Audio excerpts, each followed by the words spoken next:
Hi everybody, I'm back. As I said I would be, I'm back and much happier.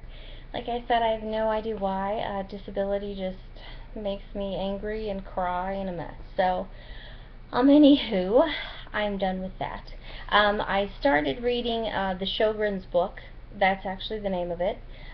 Misty had given it to me, and I decided to, quit reading the diet book. Not that it's not great. I just decided that I really wanted to learn about the illness.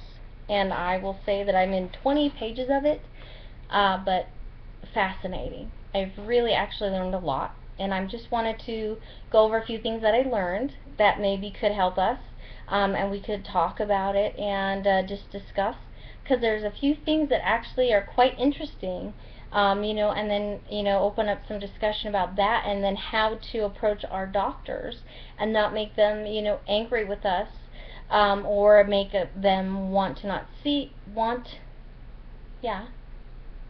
to not work with us anymore, and, just how to approach the subject. So, you might hear paper rustling, you might see me looking around, or just saying, oh, so just bear with me, okay?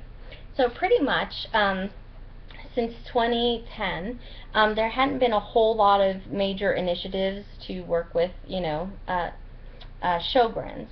But then they really started to try to do clinical practices and make guidelines to establish baselines of, really kind of physicians to follow treatment for Sjogren's. And they wanted to provide a comprehensive document that would cover management and treatment of ocular, oral, and systematic manifestations of Sjogren's, and it would change the course of Sjogren's treatment. Okay, and actually that physicians can sign up for a Sjogren's quarterly.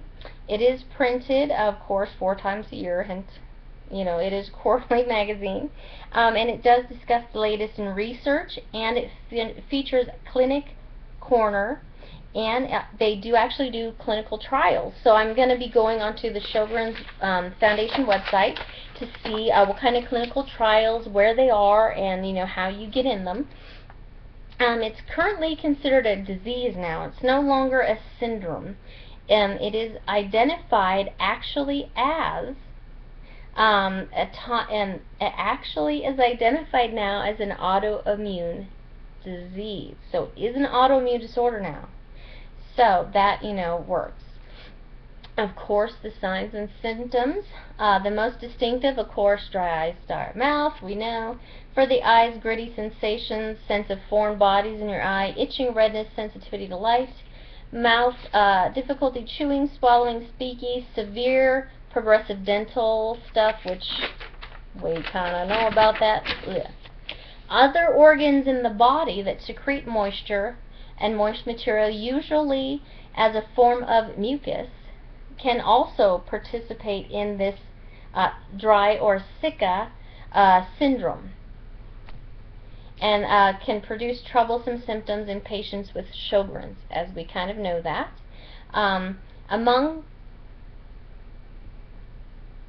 Among these organs,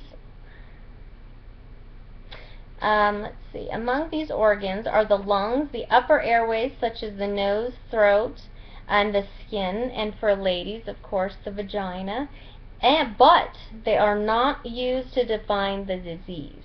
So, for some of us that have these problems, the other organs, we can't actually add that into the Sjogren's because it's not defined in the disease criteria. And also, Sjogren's is not only an autoimmune disorder, it is a chronic inflammatory disease as well. And, complain of symptoms, of course, is chronic profound fatigue, but while this symptom is real and often disabling, it is non-specific, and does not define the disease as well. So even though, like, real profound, you get fatigue, again, it is not part of Sjogren's, the definition. Inflammation of the glands. So patients may have enlarged or swollen glands and salivary glands. And how mine was, biopsy samples were taken.